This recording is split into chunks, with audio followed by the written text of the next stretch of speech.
CC ক্যামেরার video footage নিয়ে এসে বর্ষার পর্দাফাশ করে দিল এবার নতুন চরমভাবে ফেঁসে গেল বর্ষা। এমনটাই দেখতে পারবেন নতুন পর্বে। বিস্তারিত জানতে ভিডিওতে লাইক দিয়ে চ্যানেলটিকে সাবস্ক্রাইব করে দেখতে থাকুন। গল্পের শুরুতে আমরা দেখতে পারবো মিঠিকে অনেক জোরাজোরি করে খাবার টেবিলে বসানো হয়। এদিকে কমলিনীর মনটা ভীষণ রকম খারাপ। এভাবে যে মেয়েটার বিয়ে হয়ে যাওয়ার পর আবার এই বাড়িতে ফিরে আসবে কখনো কল্পনা করেনি। মেয়ের জীবনটা বুঝি আমার মতো এভাবে কপালটা পুড়ে গেল। তখনই কমলিনীর দিকে তাকে নতুন বলে ওঠে, কমলিনী খাবার টেবিলে বসে এই কথাগুলো না বললেই নয়। এখানে মিঠি বসে রয়েছে, তার এমনি মনের অবস্থা ভালো নেই, তার মধ্যে এই কথাগুলো কেন বলছো তুমি?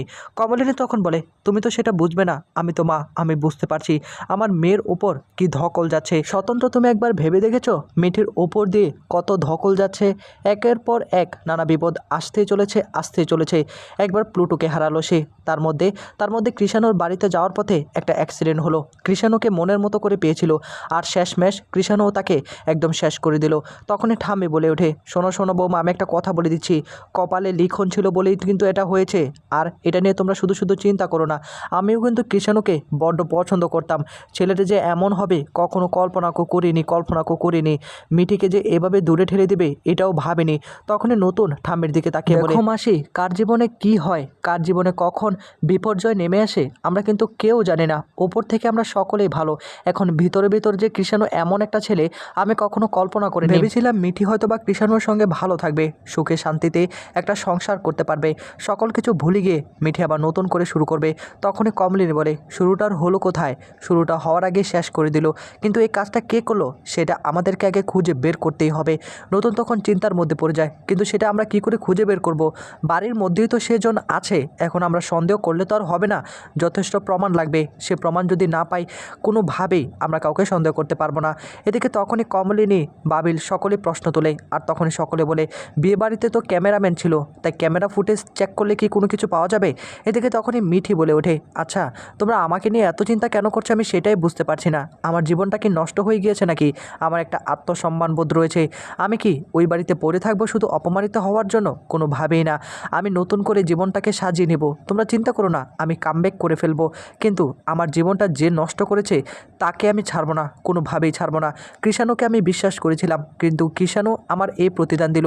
আমি এত করে বললাম যে এই রিপোর্টটা মিথ্যে, কে বা কারা আমার জীবনটা নষ্ট করে দেওয়ার জন্য প্ল্যান করেছে। কৃষাণু আমার কোনো কথাই শুনলো না, কৃষাণুর পুরো পরিবার আমাকে অবিশ্বাস করলো। একদিন না একদিন কৃষাণু সেটা বুঝতে পারবে। কিন্তু একটা কথা, তোমরা এটা নিয়ে আর কোনো আলোচনা করবে না আমার সামনে, আমার তো কষ্ট হয়। দেখো, আমি যদি এতই তোমাদের বোঝা হয়ে পড়ি তাহলে আমাকে দূরে কোথাও দিয়ে আসো, আমি থাকবো না এখানে, আমি অন্য কোথাও চলে যাব। তখনই আবার কমলিনী বলে ওঠে, এসব কথা কেন বলছিস তুই? নতুন তখন বলে, মিঠিমা এসব কথা বলতে নেই, আমরা কি একবারও এই কথা বলেছি নাকি? আমরা তো তোর ভালোর জন্য এই কথাগুলো তুলছি। কে বা কারা তোর জীবনটা নষ্ট করলো তাদেরকে তো খুঁজে বের করতে হবে।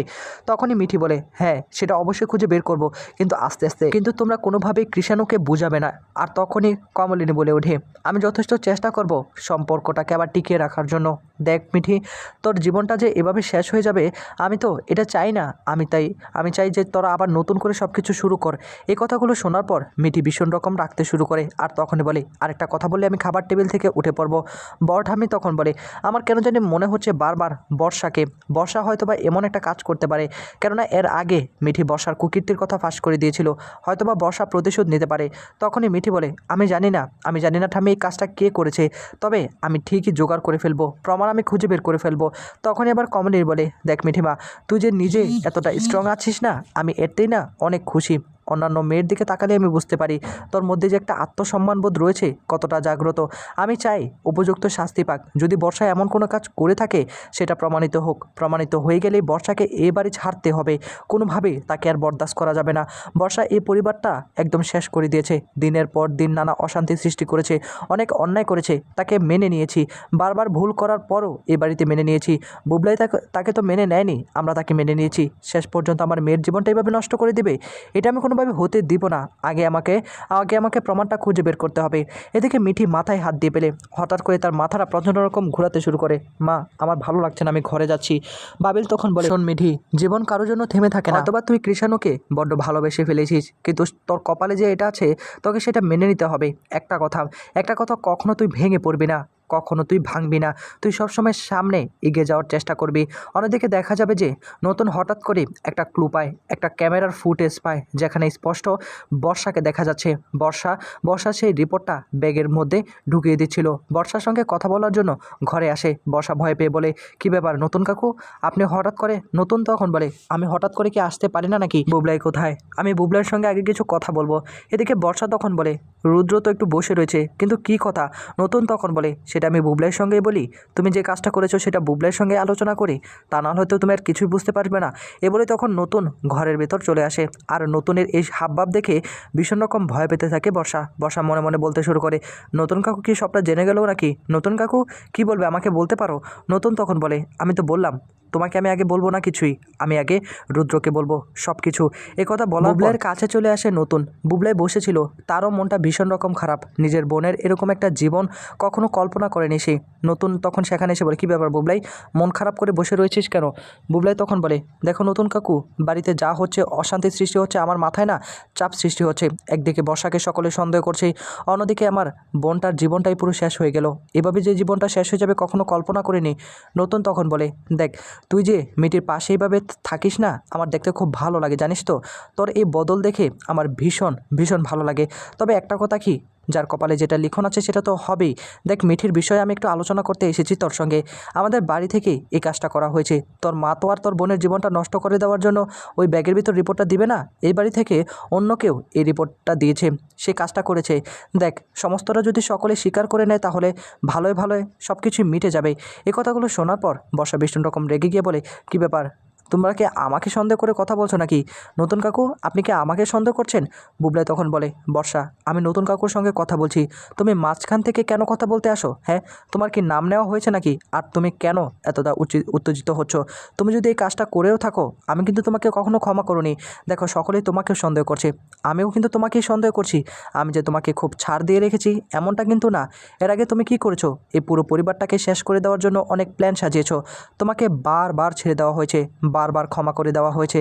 শেষ পর্যন্ত যদি তুমি মিঠির জীবনটা ভাঙার পেছনে তোমার হাত থাকে তাহলে কিন্তু তোমাকে আমি কোনোভাবেই ছাড়বো না।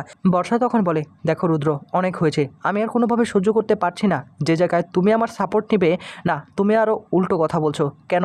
বাড়িতে কি আর মানুষ নেই নাকি? আমাকে বারবার সন্দেহ করতে হবে কেন? আমি কি বদলাতে পারি না? আমি মিঠির বিয়েতে কত খাটাখাটুনি করলাম, কত কাজ করলাম, সকলের সঙ্গে মিলেমিশে থাকলাম, আর সকলে আমার ওপর দোষ চাপিয়ে দিচ্ছ কেন? আমি তো শুধু ব্যাগটা ওদের কাছে হ্যান্ড ওভার করেছি, এছাড়া আমি আর কিচ্ছু করিনি। সবটাই তো মামুনি করেছে, তাই না? আর আমাকে বারবার সন্দেহ করবে, আমাকে নানা কথা বলবে ইঙ্গিত করে, এটা কি আমি বুঝি না নাকি? হ্যাঁ, আর আমি আগে অনেক অন্যায় করে ফেলেছি, সেটা তো আমি স্বীকার করেছি, কিন্তু এখন যে এটা করেছি তার কি প্রমাণ আছে তোমাদের কাছে? বুবলাই তখন বলে, তুমি এত রেগে যাচ্ছ কেন? তুমি যদি কোনো কিছু নাই করে থাকো, তোমার তো রাগার কোনো প্রশ্ন আসে না। প্রমাণ নিশ্চয়ই বের হয়ে আসবে, প্রমাণ তো অবশ্যই হবে। মিঠির জীবনটা যে নষ্ট করেছে তাকে তো অবশ্যই উপযুক্ত শাস্তি পেতে হবে। নতুন তখন বলে, এই প্রমাণের বিষয়ে আমি তোর সঙ্গে কিছু কথা বলতে এসেছি বুবলাই। দেখ ওই দিন তো বিয়েবাড়ি ছিল, আর ফটোশ্যুট হয়েছিল নানাভাবে, বিভিন্ন অ্যাঙ্গেল থেকে তো ফটোশ্যুট হয়েছিল। সেই ফটোশ্যুটের একটা ক্লিপ থেকে আমরা স্পষ্ট জানতে পেরেছি যে এই কাজটা কে বা কারা করেছে। এই কথাগুলো শোনার পর ভীষণ রকম ভয় পেতে শুরু করে বর্ষা তখন গালে হাত দিয়ে ফেলে। তার মানে কি বর্ষা ফেসে যাবে নাকি? এ বলেই তখন চিন্তার মধ্যে পড়ে যায়। বুবলাই তখন বলে ওঠে, তা ফুটেজগুলো কোথায়? তখনই নতুন বলে ওঠে, ফুটেজগুলো খুব তাড়াতাড়ি আমার হাতে চলে আসবে, তবে এখনও সময় আছে। যদি কেউ নিজের ইচ্ছে সব কিছু স্বীকার করে নেয়, হয়তোবা তাকে ক্ষমা করে দেওয়া হবে। এই বাড়িতে আবারও নতুন করে থাকতে পারবে। এ কথাগুলো শোনার পর আরও ভয় পেতে থাকে বর্ষা। তো বন্ধুরা, সামনে কি আসতে চলেছে জানতে হলে চ্যানেলটিকে সাবস্ক্রাইব করে আমাদের সাথেই থাকুন।